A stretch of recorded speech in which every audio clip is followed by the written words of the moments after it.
আসসালামু আলাইকুম রহমতুল্লাহ। গাইস, কেমন আছেন? আশা করি ভালো আছেন।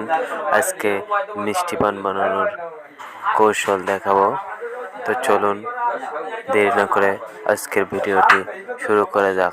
Let start.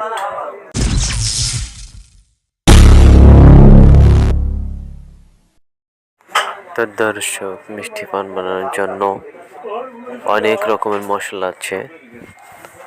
তার ভিতরে কিছু মশলা দিয়ে বানিয়ে দেখাচ্ছি। প্রথমে ধনিয়া, গোমরি, পাঁচমিশালি, কালো জিরা ইত্যাদি দিয়ে নিচ্ছে। এরপরে দিচ্ছে সাবুদানা,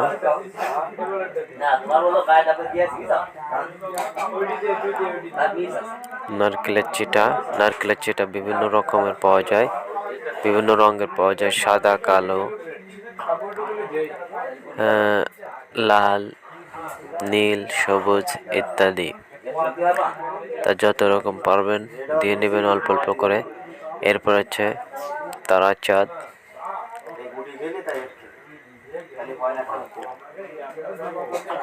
আবারও নারকেলের চিটা,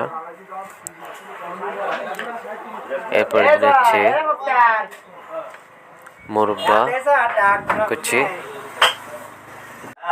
অনেক রকমের মশলা আছে, যত মশলা দিবেন তত পানের স্বাদ বৃদ্ধি করবে। মশলাগুলো সীমিত পরিমাণে দিবেন। এবারে পেঁপে জেলি দিয়ে নেব। তারপরে দিতে পান চাটনি,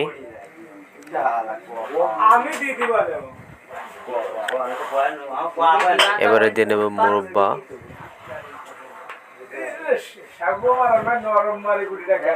পেঁপে জেলি এমন ভাবে দিবেন যাতে পানের কালারটা ফুটে ওঠে, পানের কালার। এবার পানটি বাঁধবো, বাম হাতে রেখে ডান হাত দিয়ে মুছড়িয়ে মাথাটা ভাঁজ করে দিলে পান বাঁধা হয়ে গেল। তো দর্শক, আজ এ পর্যন্ত। দেখা হচ্ছে পরবর্তী ভিডিওতে। So tata, bye bye, see you. চ্যানেলটি সাবস্ক্রাইব করে সাথে থাকবেন। ধন্যবাদ।